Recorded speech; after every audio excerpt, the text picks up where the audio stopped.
Baiklah ibu-ibu, tadi kita sudah membahas tentang peran pemerintah. Apa saja peran pemerintah dalam mensejahterakan atau melindungi lansia.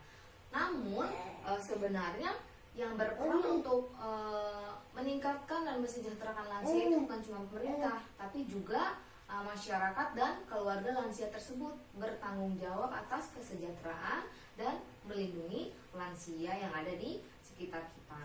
Jadi tugas itu selain ada di pemerintah, ada di masyarakat sekitar dan juga keluarga. Nah, hari ini saya mau diskusi nih sama ibu, tukar pendapat dengan ibu-ibu semua yang hadir di sini tentang ini bu, apa saja sih yang bisa kita lakukan sebagai keluarga dan atau sebagai masyarakat agar kesejahteraan lansia itu meningkat. Nah, bagi ibu-ibu yang mau berpendapat, dipersilakan untuk tunjuk tangan. Gak apa-apa bu, gak usah takut salah. Yang menurut ibu aja, kira-kira apa yang bisa dilakukan oleh keluarga agar lansia itu sejahtera, dan juga apa sih yang bisa dilakukan oleh masyarakat untuk mensejahterakan atau melindungi lansia yang ada di sekitar kita gitu. Bagi yang ingin memberikan pendapatnya, dipersilakan tunjuk tangan bu. Bu, gini nih bu, di dekat rumah itu ada lansia yang dia itu sama keluarganya itu gimana bu ya, dia itu badannya kurus terus sering sakit-sakitan. Itu kalau kita tuh gimana bu ya, soalnya mau ininya juga nggak enak kan. Kalau menurut ibu gimana? Oh gitu, itu terjadi ya bu ya di tetangga ibu ya? Iya. Ada lansia yang seperti tidak terawat begitu ya? Iya, Atau tidak sehat gitu terus apa sering sakit-sakitan. Iya. Gitu. Jadi yang ibu tanyakan apa bu? Gimana? Ya peran kami lah bu, tetangga gitu. gitu. Baik, terima kasih ya ibu Kanta ya. Nah ini tadi berkaitan nih bu sama yang saya tanyakan nih sama ibu-ibu ya. Kita tukar pendapat, apa aja sih yang bisa dilakukan keluarga, apa aja sih yang bisa dilakukan masyarakat. Nah yang ditanyakan oleh ibu Kanta tadi itu terkait apa sih yang bisa dilakukan masyarakat dengan lansia yang tetangganya ibu Kanta tadi katanya keadaannya kurang sehat, badannya kurus. Nah itu tadi masuk di situ kita sebagai masyarakat berperan seperti apa sih perannya kita untuk lansia tersebut. Nah untuk kita sebagai masyarakat, walaupun dia bukan keluarga kita, tapi kita bisa membantu lansia itu. Dengan cara apa? Kita bisa mengantarkan lansia, kalau memang dia sakit bisa kita antarkan ke puskesmas, rumah sakit atau fasilitas kesehatan yang lain. Nah, atau kita bisa mengantarkan ke rujukan-rujukan yang ada, rujukan pelayanan kesehatan untuk lansia yang ada biasanya di setiap desa atau pekon atau kecamatan itu ada rujukan untuk lansia. Nah, kita bisa berkoordinasi dengan RT setempat. Lalu nanti RT setempat yang akan merujuk lansia tersebut kalau memang dia sakit. Nah, jadi kalaupun memang lansia tersebut dalam keadaan terlantar atau tidak terawat, nah masyarakat juga berperan penting untuk bagaimana caranya meningkatkan kesejahteraan dan melindungi lansia tersebut. Gitu ya bu ya. Ya, Bu. Jadi kita bisa nih membantu ibu lansia tersebut agar dia bisa kita antarkan ke rumah sakit misalnya atau ke fasilitas rujukan yang ada di daerah setempat. Begitu ya bu ya. Ya bu. Nah, yang lain bagaimana? Ada yang mau menyampaikan pendapat yang lain? Ibu Lilis, Ibu Ani? Enggak. Ada? Enggak ada kayaknya bu. Oh, sudah cukup. Oke, kita akan ulas lagi ya Bu ya. Apa saja sih yang bisa keluarga lakukan terhadap peningkatan kualitas kesejahteraan lansia? Apa saja sih yang bisa dilakukan masyarakat untuk meningkatkan kesejahteraan lansia? Nah, di depan saya sudah tempelkan nih flip chart atau lembar tulisan terkait dengan lansia. Nah, ibu-ibu bisa lihat di depan ya. Di kertas yang sudah saya tempelkan ini, flip chart yang saya tempelkan di depan tentang yuk peduli lansia, yuk peduli pada lansia. Nah, gimana sih caranya peduli dengan lansia? Ini ada poin-poinnya, kita bahas ya. Ya bu. Oke, yang pertama, menyediakan makanan sehat termasuk mengingatkan untuk makan. Jadi, sebagai keluarga kita berkewajiban, bertugas, bertanggung jawab untuk memberikan makanan yang sehat dan bergizi untuk lansia. Termasuk mengingatkan untuk makan. Namanya lansia kadang suka lupa ya Bu ya, sudah makan atau belum. Kadang dia juga lapar atau tidak lapar juga tidak ngomong. Jadi dia perlu terus diingatkan untuk makan. Jadi kalau misalnya lansia tidak diberikan makanan yang sehat, makanan yang bergizi, itu termasuk ke dalam penelantaran lansia. Jadi keluarga harus bertanggung jawab untuk melindungi lansia tersebut, gitu ya Bu ya. Iya Bu. Kemudian memperhatikan kesehatannya, termasuk mengantarkannya ke puskesmas atau rumah sakit atau kamar yang layak. Nah ini tadi yang ditanyakan oleh Ibu Kanta.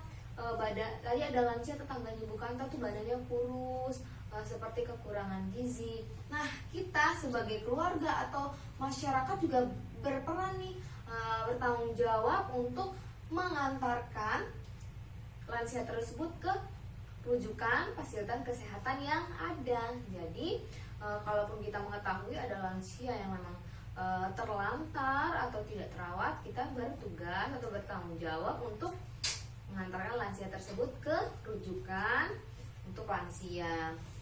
Oke, kalau misalnya nih Bu ada lansia yang memang keluarganya sudah tidak mau urus lagi, nah gitu ya, ditelantarkan, tidak diberi makan yang sehat, seperti tetangganya Ibu Kanta tadi, bahkan sakit. Nah kita bisa lapor juga, selain kita bawa ke fasilitas kesehatan, kita juga bisa lapor ke dinas tempat, dinas sosial setempat.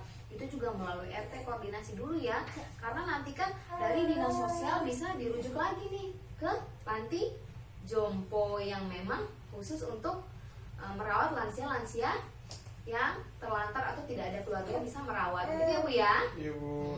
Kemudian mengingatkan untuk beribadah. Ini juga tugas kita sebagai keluarga, karena kadang lansia suka lupa, kadang-kadang tingkat kecemasan lansia itu berubah-ubah. Jadi kita perlu untuk mengingatkan lansia untuk beribadah agar kondisi psikologisnya, secara emosional lansia menjadi lebih baik. Jadi diingatkan untuk ibadah. Kemudian memberikan kesempatan untuk berolahraga, olahraga ringan, termasuk menemaninya berjalan pagi. Ini juga Bu, kalau misalnya ada lansia di rumah kita, tetangga, lansia di sekitar kita, ajak olahraga. Sekarang juga ada nih senam lansia ya. Jadi lansia bisa diajak ke senam lansia, nanti senam dengan lansia-lansia yang lain gitu. Termasuk juga kalau misalnya tidak senam, pagi-pagi bisa diajak berjalan pagi gitu dengan keluarganya. Selanjutnya menyediakan pakaian yang pantas dan bersih. Poin selanjutnya menjadi pendengar yang baik. Nah lansia itu juga kadang-kadang cara berpikirnya, emosionalnya kadang kembali menjadi seperti anak-anak ya Bu ya.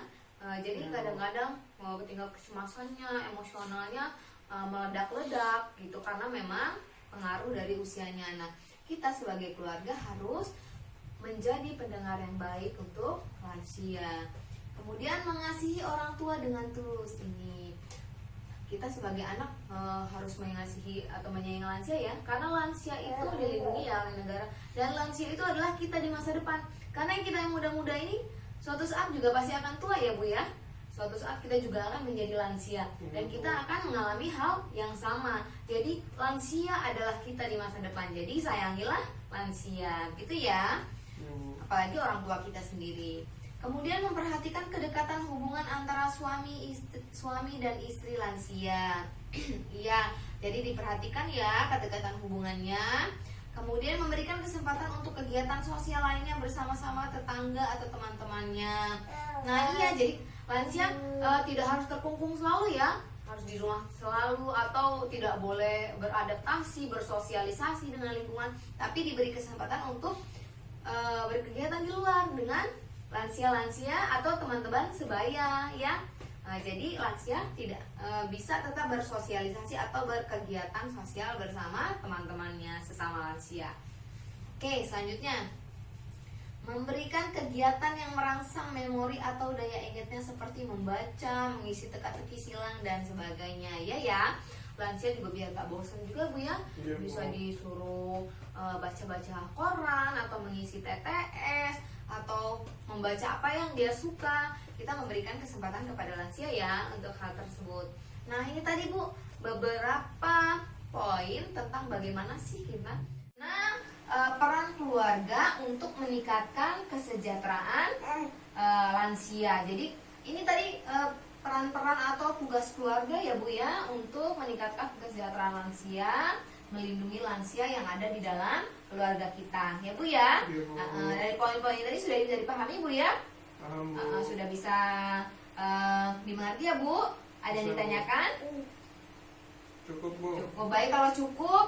Nah kita akan melanjutkan nih. Tadi itu kan yang berperan untuk melindungi, meningkatkan kesejahteraan lansia itu selain pemerintah itu ada peran keluarga dan masyarakat. Nah ini tadi peran keluarga ya Bu ya. Iya, Bu. Nah sekarang apa aja sih yang bisa meningkatkan kesejahteraan lansia yang melibatkan masyarakat? Jadi masyarakat berperan nih atau terlibat dalam kesejahteraan lansia. Sekarang bisa kita bahas ya Bu ya, bisa kita lihat dari flipchart yang saya sudah tempel di depan. Ibu-ibu bisa perhatikan ke depan ya Bu ya. Iya, Bu. Bisa dilihat di sini. Kita akan bahas nih satu persatu. Oke. Di sini peran serta masyarakat terhadap lansia. Yang pertama, kerjasama dengan puskesmas menyediakan posyandu lansia. Nah, ini ibu-ibu bisa jadi kadernya nih, kader dari posyandu lansia, yaitu bekerja sama dengan puskesmas. Jadi nanti ibu-ibu bisa berperan serta dalam kegiatan posyandu lansia. Kemudian menginisiasi kegiatan seperti senam lansia, rekreasi lansia, dan lain-lain. Menginisiasi itu apa sih Bu maksudnya? Menginisiasi itu mengadakan sesuatu ya, menjadikan sesuatu yang tadinya belum ada menjadi ada, seperti senam lansia dan lain-lain. Kemudian menggalang pertemuan lansia rutin mengikuti pengajian, kebaktian, kesenian, dan arisan.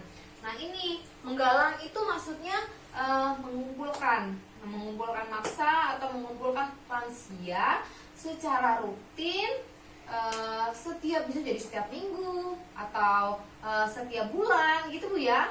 Itu bisa jadi kegiatan pengajian atau arisan dan sebagainya.